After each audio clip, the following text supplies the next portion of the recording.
Hi everybody, so today I want to talk about some upgrades I've made to my backpacking gear. For anybody that doesn't know, my name's Gabby. I make hiking, backpacking, and traveling videos. This year in 2023, I attempted to thru hike the Appalachian Trail and I made it 70 miles through Georgia until I decided to come back home, and now I'm just section hiking the AT.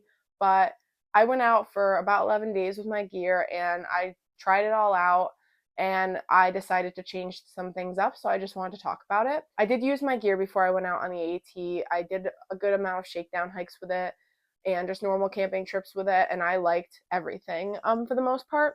And on my hike, there was nothing crazy that I really changed. I liked my big three. I felt like my gear worked really, really well for me, but I did make some little changes when I got home. I have another longer trip planned this summer, so I want to have the gear that works best for me. So first I'll talk about the gear change I made that's probably the biggest deal. So I got the ThermARest NeoAir pad in the wide version. I had the ThermARest NeoAir X-Lite in the regular version, and I fit on it. It's not that I didn't fit, but I'm a side sleeper and I toss and turn a lot in my sleep.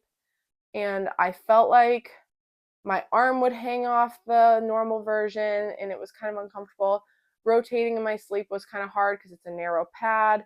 I felt like I didn't have room if I wanted to sleep with my legs up against me. So I just felt like most nights on the AT up every half hour to an hour. And I felt like maybe if I got a wider pad, it would just resemble a bed a little more to me, so it would help with my sleep. So I picked up this. I'll insert a picture on the screen. You can see the difference between the two pads. It actually is a good amount wider, and this is actually the newest version of the NeoAir. This pad is about a ½ inch thicker. It's supposed to be less noisy. The color is a little darker. So I did get the newest version, which I'll link in my description, but I got the wide version. And I ended up returning the normal version, like the regular one. I personally like the wide version. I took it out a couple weeks ago for an overnight, and I did feel like it was more comfortable. It felt a little more like I had a little bed in my tent, and I liked that I had more space to move around, to have my body feel like it's more on the pad. So I did feel like it helped with my sleeping a little bit, and I'm excited to try it out on future hike. It did increase the weight of my pad by a couple ounces, but to me it's worth it for a good night's sleep. So I'm really glad I got the wide version. The next gear upgrade I made are these trekking poles. These are Lecky women's Janu poles, I believe that's how you say it. I didn't need new trekking poles. I used the Trail Buddies from Amazon, and that's what I actually took on my thru hike attempt. I really like the Trail Buddy poles. An aluminum pole, and they're like $35 on Amazon. They're really durable. They have great reviews. I've used them for hundreds of miles and on the AT, and they worked really well for me. I just had a merchandise card from REI, and I was trying to think of any gear upgrades that I could technically make that would be beneficial. And the only thing I could really think of was my trekking poles. My tent is a trekking pole tent. I have the Gossamer gear, the two. And so that means I pitch part of it with trekking poles. And I was always worried that having a cheaper trekking pole, God forbid they broke or something, I would have a hard time pitching my tent. So the only thing that is different for me about these poles versus the Trail Buddies is obviously the color and the way they look. They're a much lighter pole. Both poles are aluminum and they both have the cork handles. These poles are a lot lighter than the Trail Buddy poles, which I'm not necessarily saying is a big deal because I didn't mind the weight of the Trail Buddy poles. They didn't make my arms tired or anything, and I almost feel like they hold me more. That's probably just a psychological thing, but these are much lighter. I was shocked when I started hiking with these how light they felt. So I guess that's an upgrade, but otherwise they're really nice poles. I'm gonna use them, but I also still recommend the Trail Buddy poles. All right, I'm recording this video after the fact, but I wanted to add in that I did make another gear change before my section hike. I'm not gonna say where I'm going yet. I did switch to the Katadyn Be Free water filter. I currently use a Sawyer Squeeze and a Canuck bladder, which I really like, but the Katadyn is supposed to be faster. It's a little lighter, so I want to do whatever I can to make myself have a really good time, and it's something that's very little and simple, but I feel like if my water filters faster, I'm gonna enjoy filtering water a little more. So I'm trying this out, and I'm going to be taking the Katadyn Be Free with the 1 liter bag that it comes with on the trail. So I would just want to add that in, that's another gear change I'm making. The next gear upgrade I made is my rain jacket. This is the Hound, I don't know how to say it, rain jacket. It's from Amazon. It comes in this little sack. I haven't tested it out in the rain just yet, but it's on Amazon. It has really good reviews. People saying that it works really well in the rain, that it didn't wet through, and that it kept them dry. It's a cheap rain jacket. I want to say it's like 30 something dollars, and it doesn't weigh that much. I weighed it when I got it. I can't remember exactly off the top of my head what it weighs, but I'll insert the weight on the screen. So on the AT, I had FrogTogs. I had the ultralight suit, so the top and the pants. They were fine. I got poured on my second day and they wetted through. Overall, the jacket was fine. I like the hood on the FrogTogs. The jacket is more durable than the pants. The pants, I felt like if I even moved my leg weird, they were going to rip in the crotch. And I had read that a lot of people said they ripped in the crotch. So the pants were probably going to get dumped really quickly on the AT. But the FrogTog tops were okay. They wetted through in like really heavy rain. I know a lot of people that have hiked the entire AT with FrogTogs. It would have worked for me, and I was on the verge of just buying another suit. But then I found this on Amazon. And I feel like for the price point and the weight and the fact that it has good reviews, it was worth trying. For me, unless it's wintertime, I don't feel like I need rain pants. I just let my legs get wet, especially in the summer. So I didn't pick up a pair of rain pants, but I know that for my backpacking trips this summer, I still need a rain jacket. So I picked this up. It's not the lightest thing ever, but it's also not $150 to $200 like some of these lightweight, ultralight rain jackets on the market that I'm just not willing to spend money on right now. I will actually talk about it in a video if I get rained on and let people know how it is, but based on the reviews, people are saying it keeps them dry, so I'm not too worried about it. The next gear upgrade that I made is it's stupid, but it's my underwear. So these are the REI Active Briefs, I believe. When I started the AT, and even before that, when I would go hiking, I used ex officio underwear. They worked fine for day hikes. They're one of the most recommended brands for like active underwear. They're supposed to be antimicrobial. They don't smell as easily. But on the AT, between the amount of miles you're hiking every day and then the rain and getting really wet, I just found that the ex officios gave me really bad chafe in a place that you should not get chafe. It hurt really bad. So I ended up going commando for the rest of the hike because it hurt too much to have the underwear on.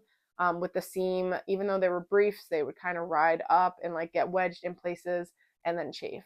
So I went commando the rest of the hike. I like going commando. I don't mind it, but I do like to have underwear if I can, because then you can switch it out and you feel a little more fresh. So I got myself one pair of these REI active like briefs. It's a thinner fabric. It's very soft. So you're not going to go swimming with these because of how thin it is. But the seams are very thin and soft and barely there compared to the ex officios. My ex officio underwear have a little bit of a thicker seam.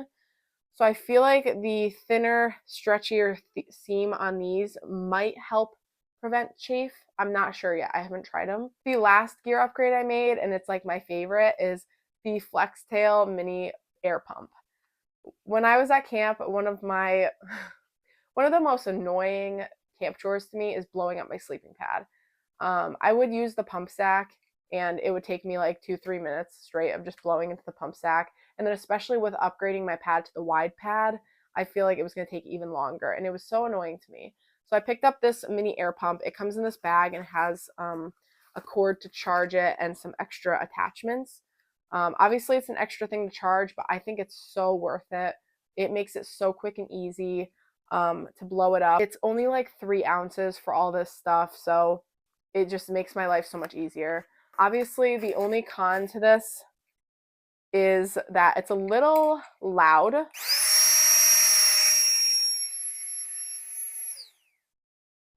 Yeah, so it's a little loud. If I were to roll into camp late at night, I would not use this air pump. I would just use my pump sack. But if you're getting at camp at a normal time, it's not that big of a deal. And it really only takes like a minute to blow your pad up, maybe a minute and a half. So it's totally worth it to me. You're not going to be annoying people for long periods of time. But this is the pump. I don't know if you can see it well. This is the attachment for it that you use for the ThermARest pad, and you just attach it to here, and then you open up the valve on your pad and put this on, and you just hit the button and it blows it up. It's super quick and easy. 3 ounces, worth its weight in gold. I have used it already and I love it, and I will never backpack without it again. Next thing I'll talk about is some things that I didn't feel like I used on my thru hike and things that I got rid of in my pack. Not too many things. Like I said, I generally loved and used most of my gear. The only thing that I really got rid of was my Pedco ultralight tripod. It's like a 4-ounce tripod. It's probably one of the lightest ones you could bring backpacking, and it's a good tripod. I just never used it. I did vlog my days in Georgia, and in the beginning I didn't vlog a lot because I was having a hard time and it was really bad weather, so I didn't pull the camera out a lot. But then as the days went on, I did vlog more. I just found that I wasn't using it. I found that I think I only used it one time to shoot an angle of me getting water. Like, that was it. Otherwise, I just turned the camera, take videos of views. For the 4 ounces that I was carrying around in my side pocket, to use it once was not worth it to me. So the other thing that I didn't really use a lot was my extra pair of Darn Tough socks. I just hiked in the same socks every day in the same Injinji liners, and then I had a dry pair of socks at night.